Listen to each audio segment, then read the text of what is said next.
Bonsoir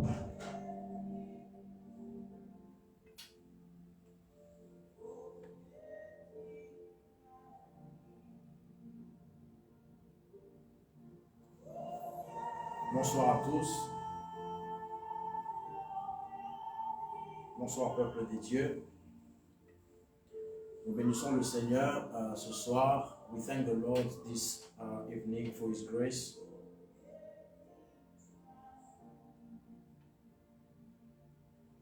Please, as we are going to start, I want you please to start by sharing our broadcast so that we may be able to share the word of God and spend a quality time in God's presence today. As you are joining in, thank you so much for already 2 people that are already connected. If you just join us, please help me share the link so we can share the words and spend this time in God's presence. Merci Saint-Esprit. Merci Saint-Esprit de Dieu. Merci Dieu de grâce. Merci Dieu de bonté. So before we go further, I would like us to bow our head in prayer wherever you are. I would like us to bow our heads in prayer so we can surrender this moment in God's hands. I want you please to give me your attention, give me your hearts. And in less than an hour, I would like to bless your hearts. I would like to bless your life. Then I will be out of your way. We're going to pray. Seigneur Dieu, we thank you, God. We thank your name. Thank you, Jesus, for your grace. We thank you, God, for your favor. Thank you, Jesus, for your presence, oh my Father, in this place. We elevate your name. We praise your mighty name, God, for this moment that you have given us, oh God, in your presence. I pray for everybody that is connected right now, God. I pray for people that are with us right now online. Lord, I pray that your anointing, I pray that your grace may locate us in the name of Jesus Christ. Release your anointing today. God, I promise that I'll give back the glory to your name, God, after I've done this service in the name of Jesus. Thank you, God, for your grace. Thank you for your anointing. Let the heaven remain open upon your people today.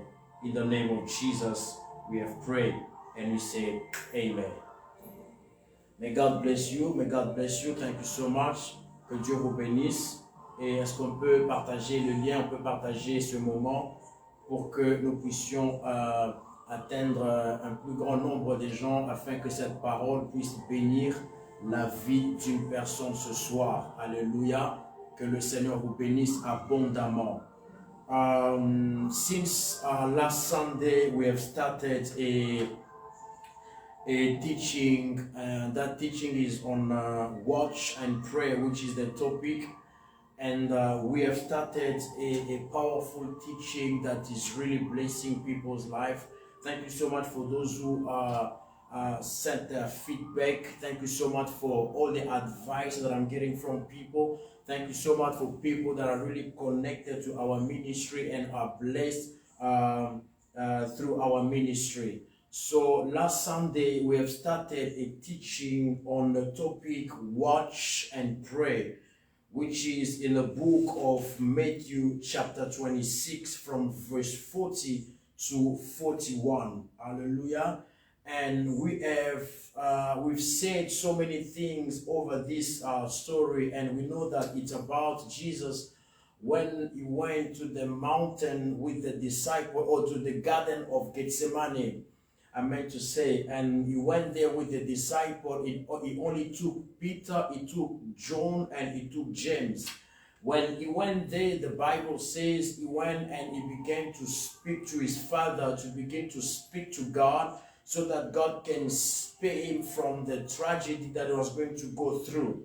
He went and he began to pray that the situation may go away from his life.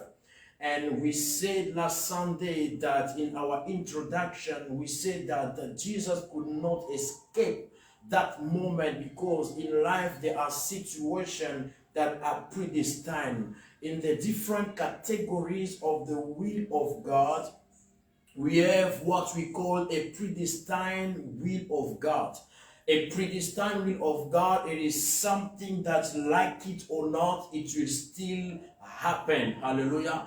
A predestined will of God, it is the will that is stubborn and it was chosen by God. Even if you pray, even if you fast, you give your offering, you do whatever sacrifice you can give, nothing will change. It will happen as God planned it to happen. And this was the situation Jesus was going through. It was a predestined will of God. He prayed, but he ended up by saying that, let not my will be done, but yours. And we understood that even though he had that moment of prayer, the Bible says when he came back, he found the disciples sleeping. They were sleeping. Why? Because Jesus took long where he was and prayed. Hallelujah. And he found them asleep. And we describe the sleeping moment as a moment of unconsciousness.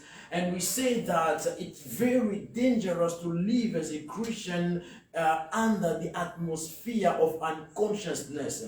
And it's very dangerous to serve God while we are unconscious. Do not engage yourself in a department without understanding why are you there. Do not accept anything without your thoughts, without your heart believes in what you're about to do. The things of God is not given to people that are unconscious. God can call you the way you are. God can release His grace upon you the way you are. But unconsciousness, it's a virus, it's a poison to your faith.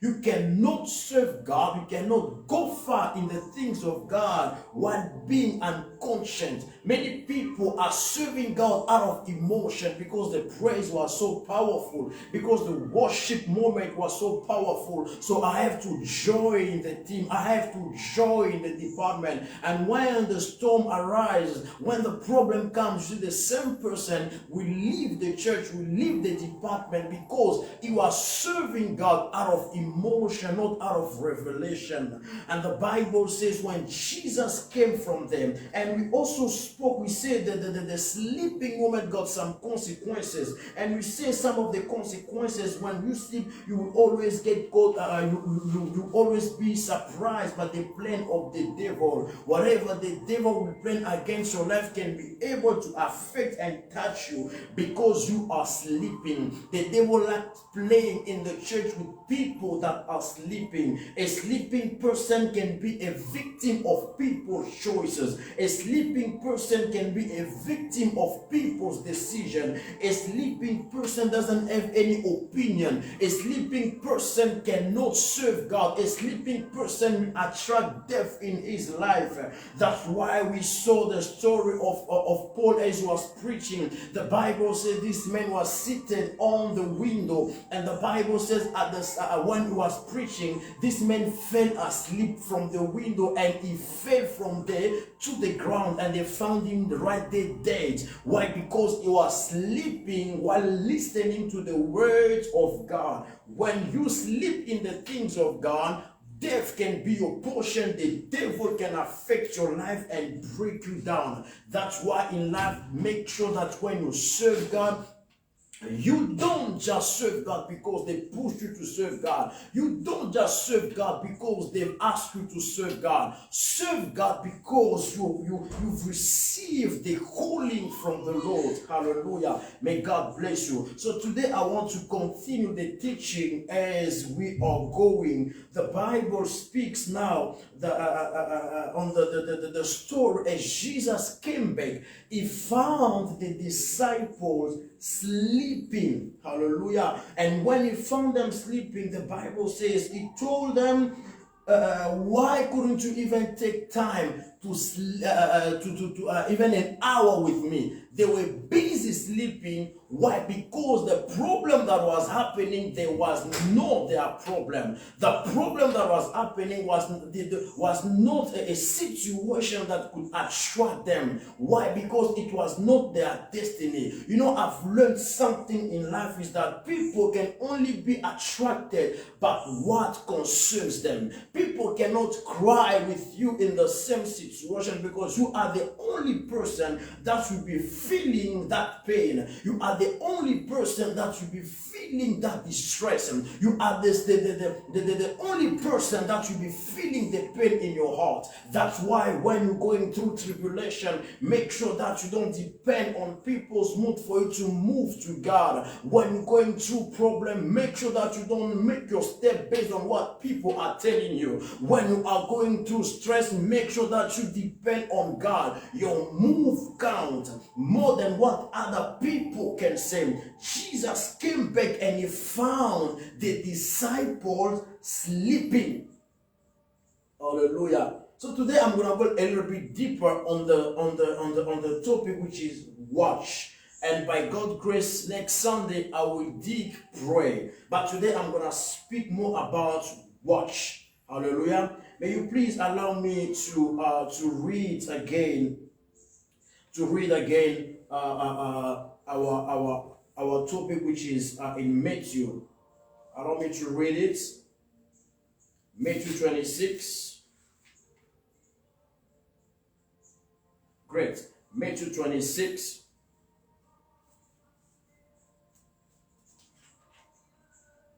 From verse 40 to 41. My God. The Bible says this.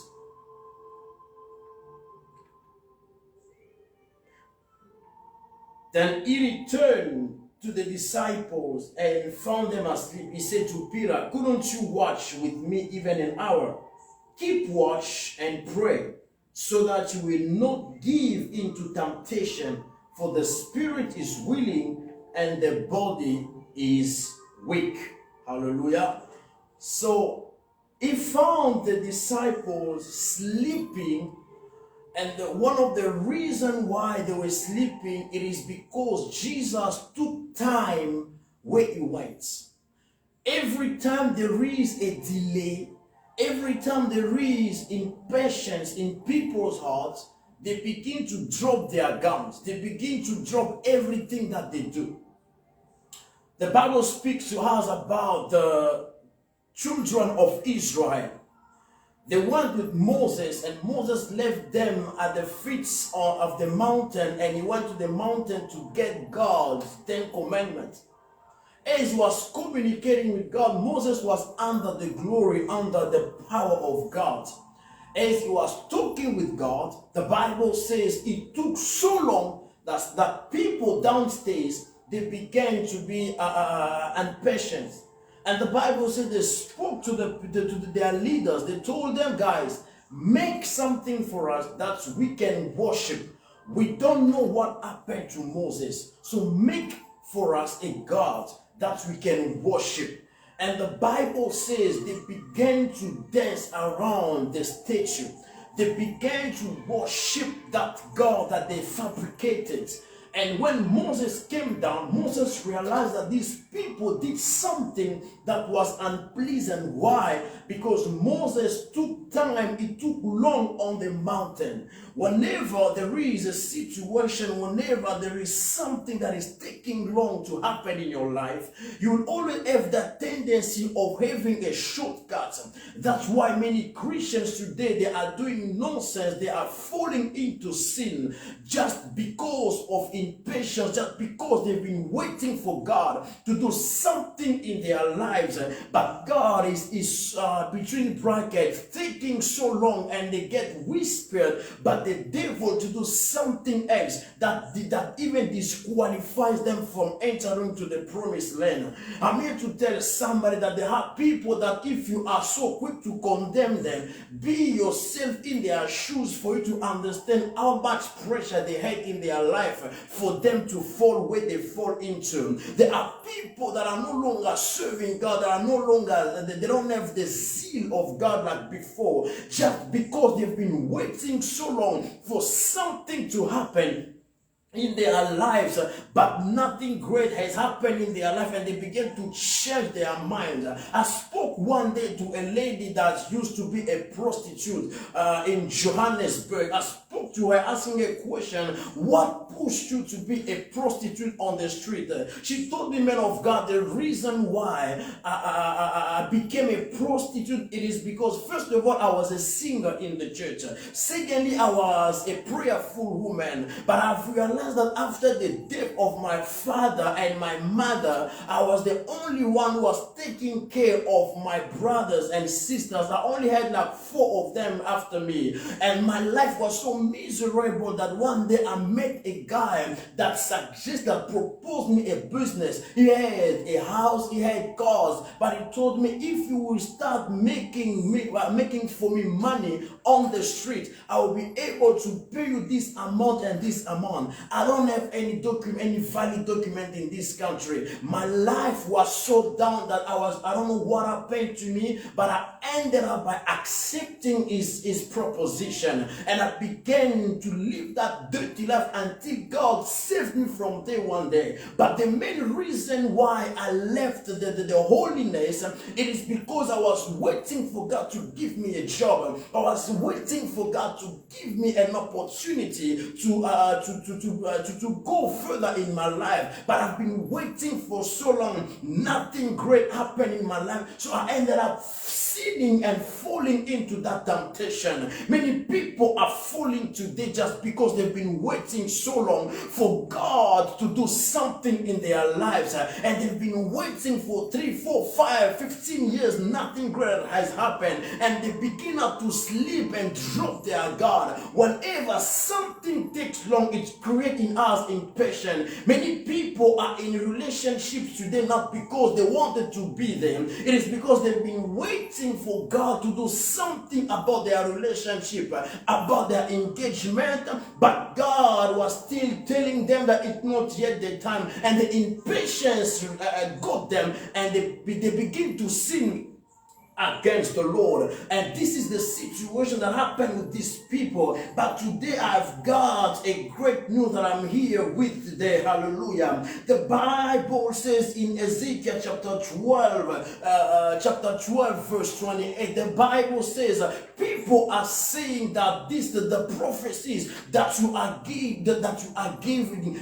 giving will not happen today, will not happen tomorrow, but they will happen in future, in a distance time. Tell now the people of Israel that today I have changed my mind, that there will no longer be any delay in my prophecies. There will no longer be any delay in my word.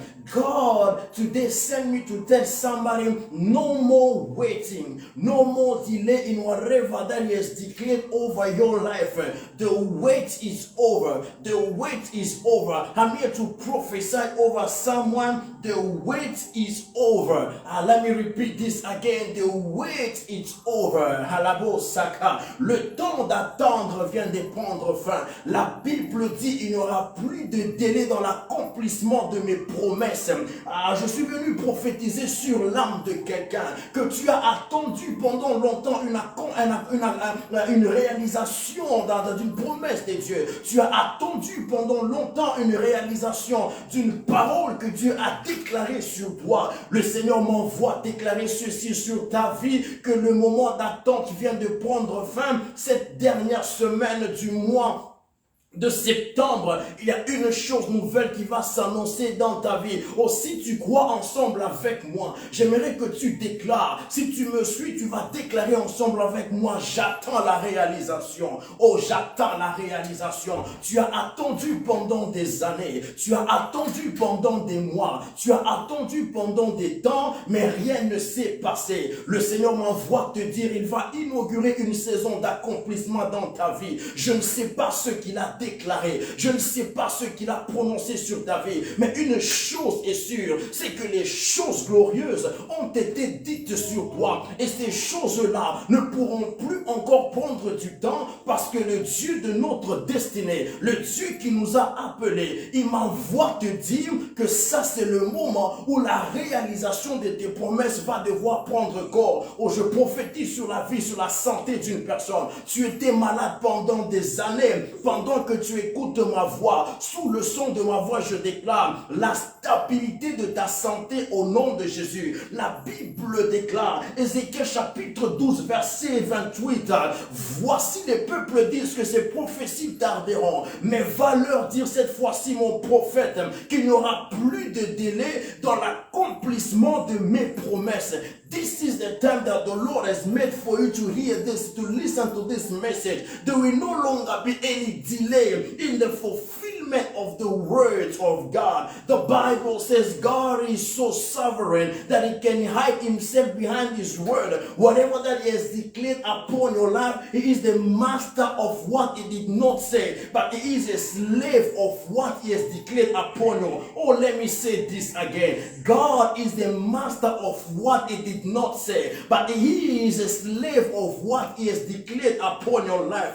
If God promised you a job in 2015, you've been waiting for that until now, let me declare that upon your life, because God is behind the word of his servant to fulfill what they're saying. Let me declare that upon your life, that this week that we are starting, something new is going to ring on your way in the name of Jesus Christ. So the Bible says that these people were sleeping, and Jesus came to them and told them, why are you sleeping? This situation is critical. This situation is dangerous. This situation is bad. Why are you sleeping? This is not the time for you to sleep, because something bad is about to happen. In this world, every second, every minute, every hour, every day, something bad can happen to you. What you have to do is to remain your eyes open over your life, to remain your eyes open over your situation, because when you sleep,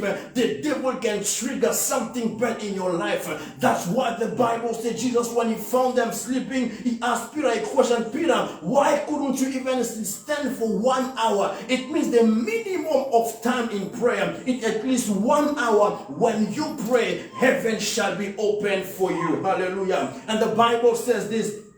When he got there, he told them, you're supposed to be watching and praying. Why? Because when you watch and you pray, there is no temptation that will be able to destroy you. No temptation will be able to break your life down. Hallelujah. So my question today is, what are the things on which you need to stay awake? Hallelujah. What are the things that you should be watching on?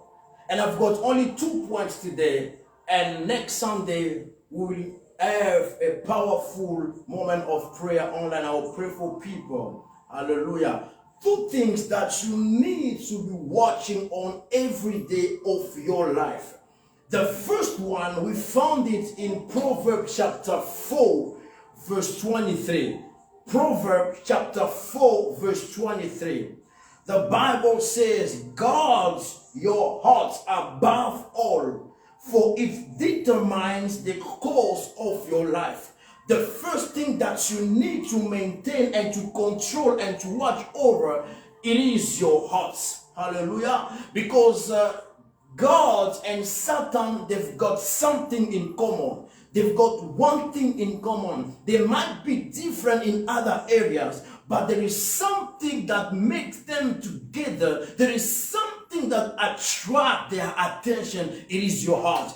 God wants to occupy your heart. The devil wants to occupy your heart. So it's the heart battle that is happening right now. That's why when the devil comes in your life, the first place you want to occupy, the first place you want to enter, it is your heart. When God comes in your life, the first place you want to occupy, it is not in your thoughts, but it is in your heart. That's why the Bible said this,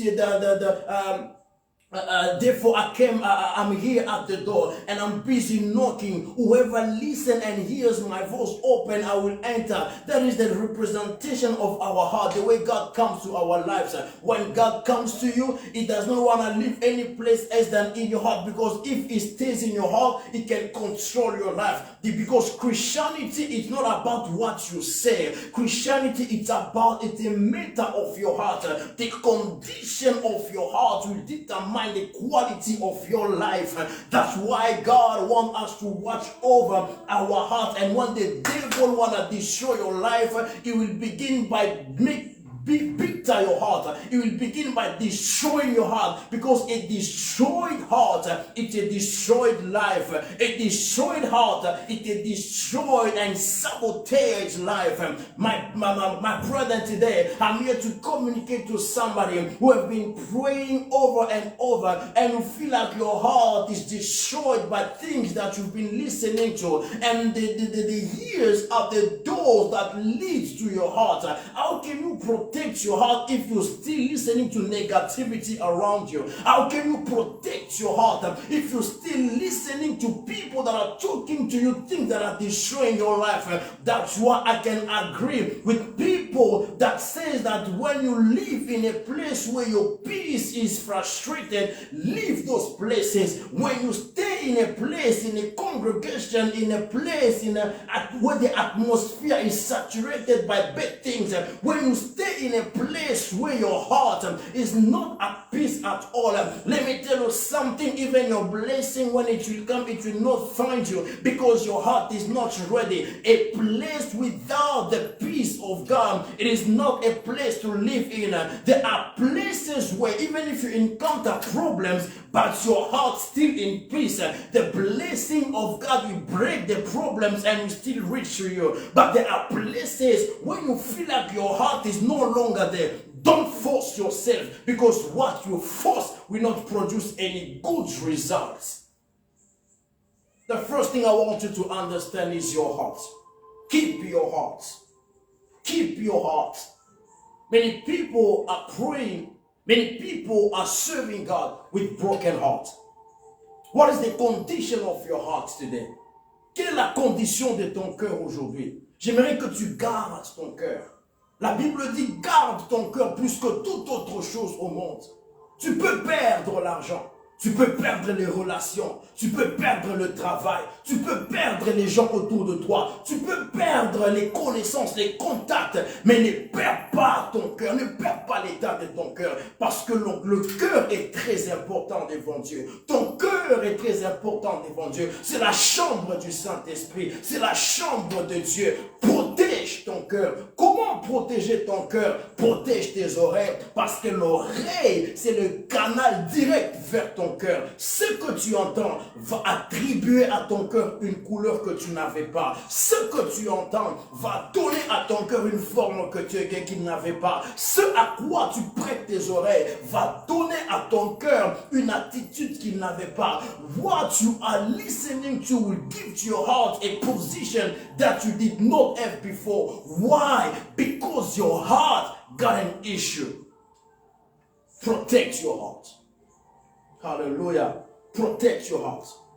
And the second thing that I want you to understand before I land, not only the heart, but the second thing is your tongue.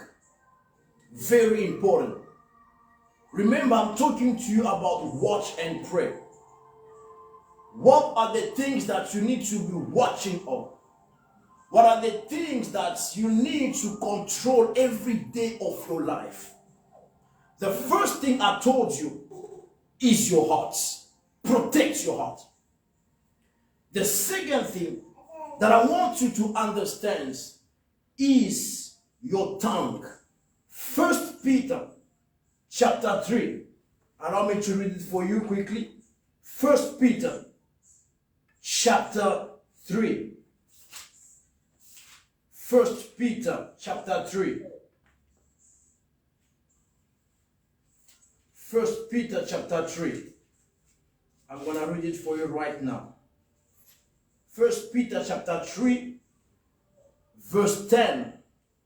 The Bible says this.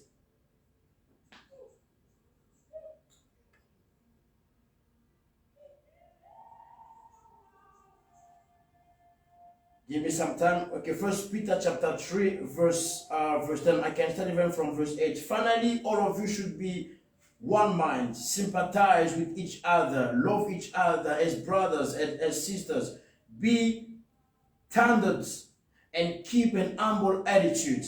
Don't repay evil for evil. Don't retaliate with insults. When people insult you instead, you pay them back with blessing. That is what God has called you to do, and He will bless you for it. For the scripture says, this is powerful.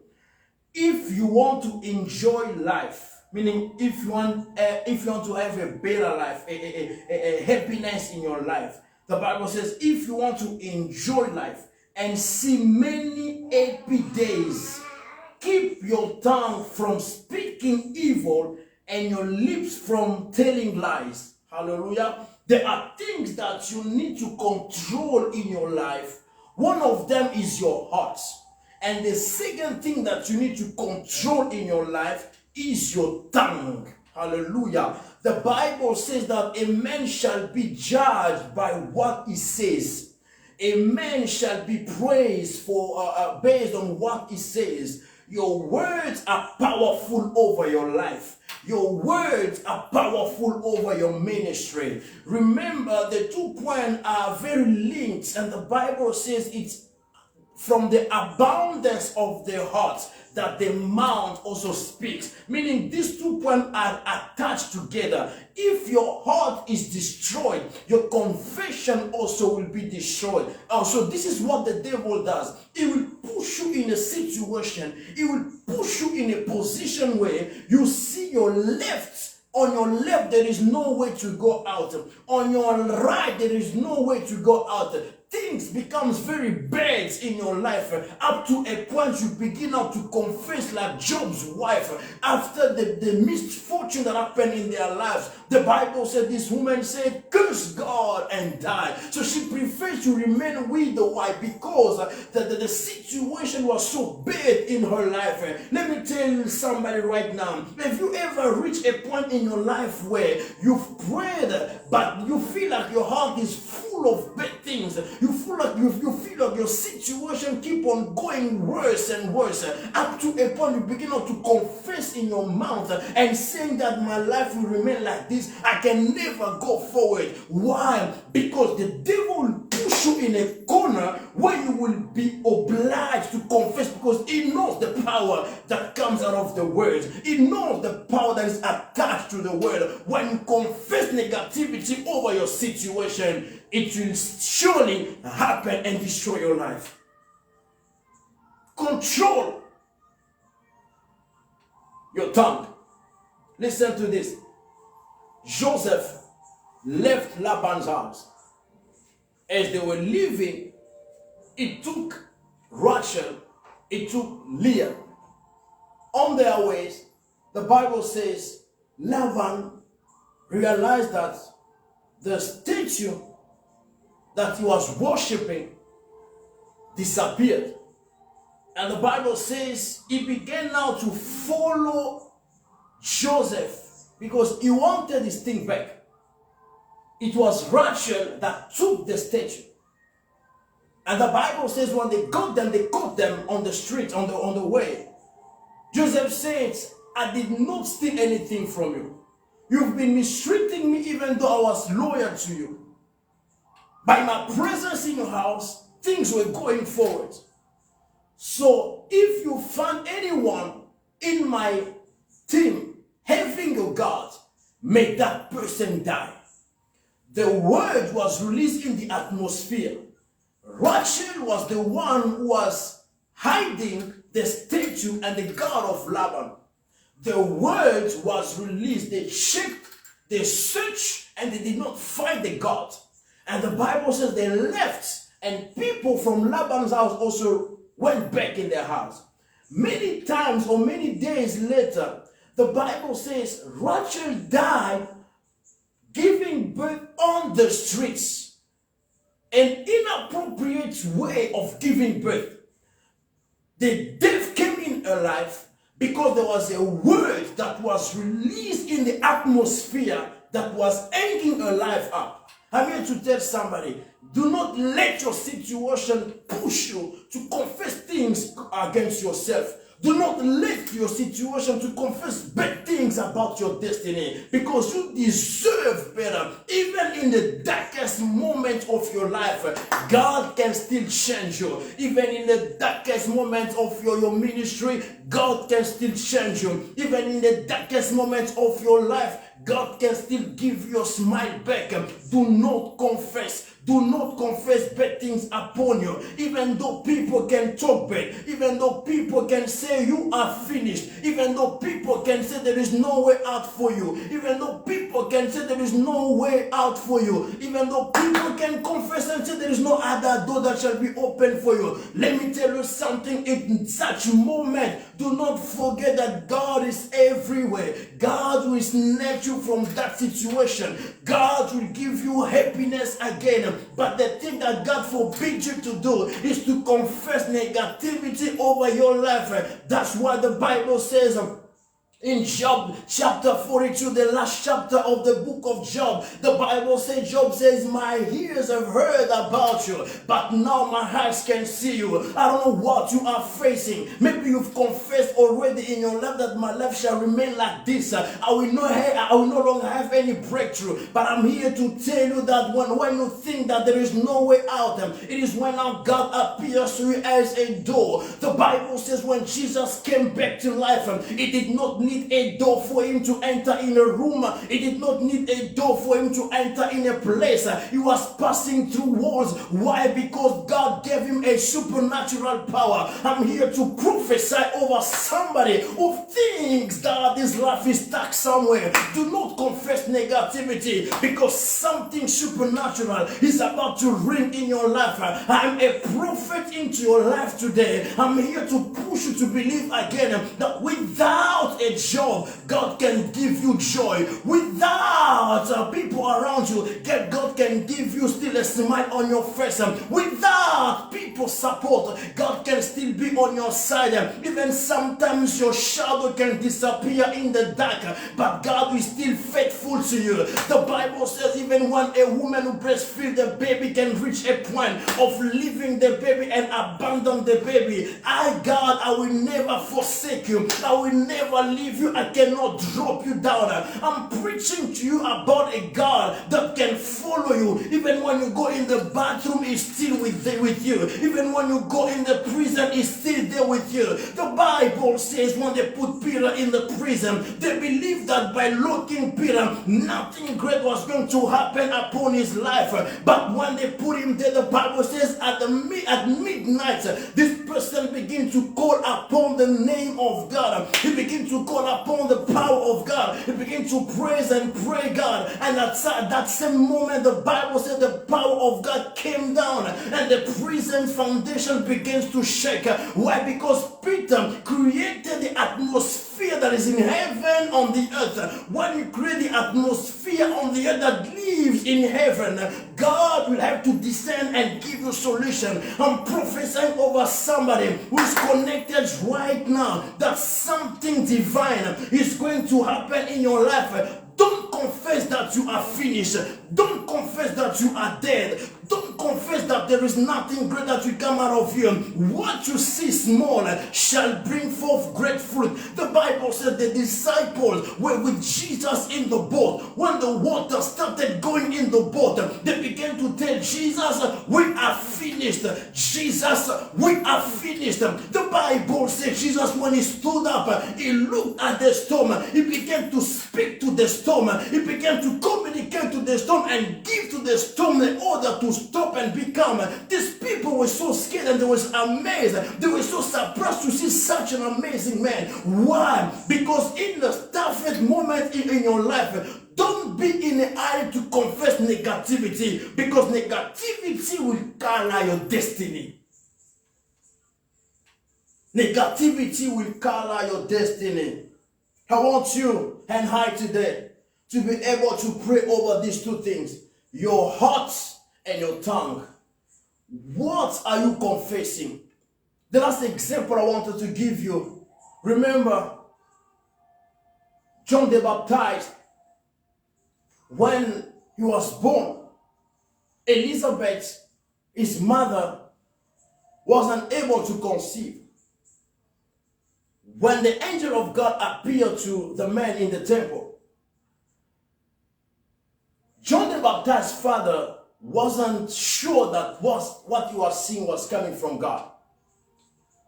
The Bible says he doubted. So the angel of God told him, because you've doubted, you will remain muted. You won't be able to talk until you see the fulfillment of what I've said. The time came when Elizabeth was visited by Mary. After 3 months, the Bible says, few days later, this woman realized that the baby was ready to come out. When she gave birth, people expected that she was going to give the name to the baby, the father's name, Zachariah. And if you read the Bible, people were expecting Zachariah to give his name to the son. But the Bible says that Elizabeth said, no, I will not give him my husband's name. It is in Luke chapter 2, verse 57 to 64. She said, no, I'm going to give him the name of John. Why? Because at that moment, Zachariah was still mute. He was not able to talk. She refused to give to the son the name of the person who doubted God, the name of the person who could not talk. What if I give the same name to my son, and my son cannot talk anymore? My son becomes a negative person in his life. So I prefer not to give the name, and I give him another name. When she gave him the name of John, the Bible says at the same moment, Zacharias stood up and he began to speak, meaning the ability of talking, the ability of speaking started when they gave to his son another name. When you speak positivity in your life, you will trigger things that were not happening in your life before. I'm here to speak to somebody who have been listening to negativity. Turn the channel, turn the page, because this is the time for you to confess positivity. This is the time for you to confess, because what you become, it depends on what you are saying about your life. I don't know if you are crying right now. Maybe your relationship are not working properly. Maybe your relationship are not standing properly. You're trying to go left, nothing is working. People keep on disappointing you. But I'm here to tell you something, my brother and my sister. This is the time for you to confess and release prophetic word over your life. The Bible says whatever you will declare, it is what will happen in your life. I'm prophesying over somebody right now who is watching me live today, that God is going to fulfill what you are going to declare over your own life. Mabra soka bayaba shata. Ligra soto palaba ikele masaka. God is going to fulfill what you are going to declare. Maybe you are left in the corner. You feel like you are alone. Guess what? You are not alone. You are not alone. The God that we serve will follow you. Even in that moment where you are alone, where you feel lonely, in that moment, God will follow you and He will give you peace in the name of Jesus. Two things that I want you to remain with in your mind. After this session, watch over two things: your heart and your tongue. Remember, the door to your heart are your ears. What are you listening to? What are you listening to? The person who's talking to you over and over will trigger something bad in your heart, and it will smash your heart. It will destroy your heart. It will destroy your heart. When you are used to listen to somebody who always cry, always say that my life is finished, I'm telling you, it will also be your language. Mais ce soir, je suis venu te dire, commence à changer de langage. Commence à changer de langage. Parce que dans les moments difficiles, Dieu a besoin de voir des gens qui vont confesser que même si ça ne tient pas aujourd'hui, ça tiendra. Même si ça ne marche pas aujourd'hui, ça marchera. Même si ça ne marche pas aujourd'hui, ça marchera. Oh, j'ai aimé ce qu'un homme de Dieu a dit, my God. I really love what a man of God said, and I'm going to learn from here. He said that in the past years, it was very difficult for a man to live with animals around. It was very difficult for a man to stay with animals in his house. But as the time were going, the best way to live with animals, it was to create the environment of the animals in your house. Let's say for an example of the fish. For you to take the fish out of the water or around the ocean or the river, you cannot bring the river in your house, but you can bring the aquarium where you can put the fish in a small tank. You put the fish in, you put the water, you put the stone and everything that looks like where the fish was. And the fish will begin to think that even if the size has been reduced, but at least I can swim, at least I can move. So you bring what you saw from far closer to you. The lion, it is not easy to live within the bush, but the best way to live with the lion is to create a zoo. They created a zoo and they put the environment of the bush in the zoo so they can be able to live with the lion. It is the best way to live closer to the animals. It is to create the atmosphere they are used to for you to live closer to them. It is the same way with us Christians. If you want to attract God in your life, if you want to attract God and live closer to God, create the atmosphere that God loves, that can make God dwell in your life. The first thing is holiness. The Bible says in heaven, angels are screaming day and night. The beast is screaming, He is holy, He is holy, He is holy. When God sees holiness in your life, it will seduce Him. It will attract Him in your life. The second thing is praise and worship.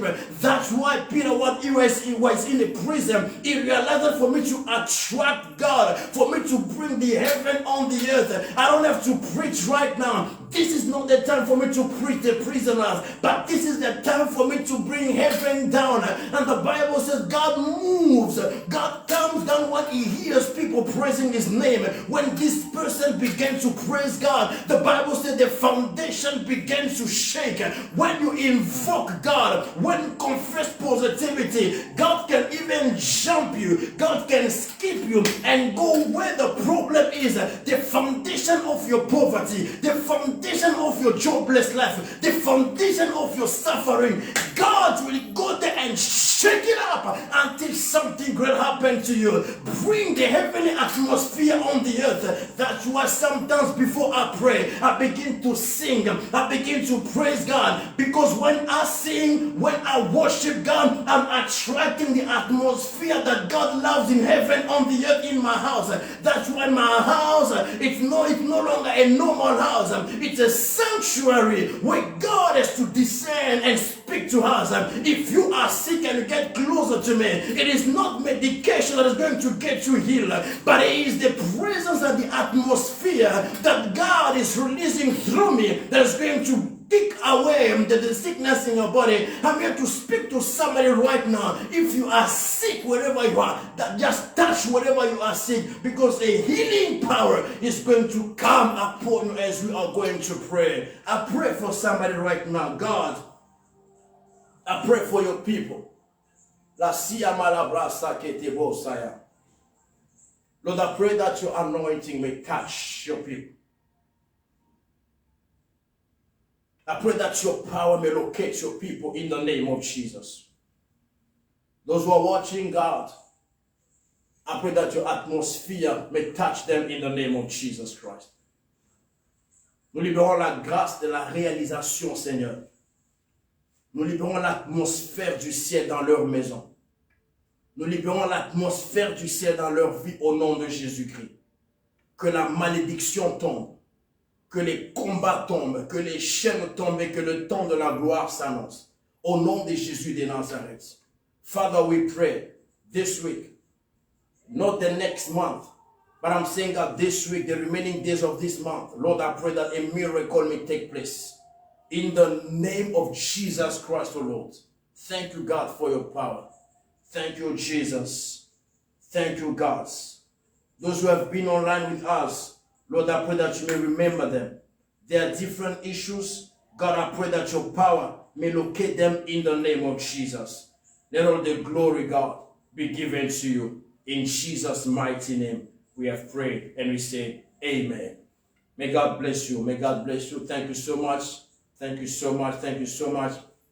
You can just say amen wherever you are. Thank you so much for being online with us. Next Sunday, we are going to have a conclusion of our series of teaching. And we are going to speak on prayer. I'm telling you, you can't afford to miss that. I'm gonna steal just 45 minutes of your time next Sunday and speak to you and pray together with you. And in October, I will have a special program of prayer with people that are with us on our WhatsApp group. We'll be praying together one-on-one. We'll be praying until we see God's result in our life. If you want to join us, you want to support, you want to reach out to us for any prayer request, just our contact number is on our poster or our church page, which is House of Prayer for All Nations. Just reach out to us. We would be happy to assist you and pray together with you until God opens doors in your life. May God bless you.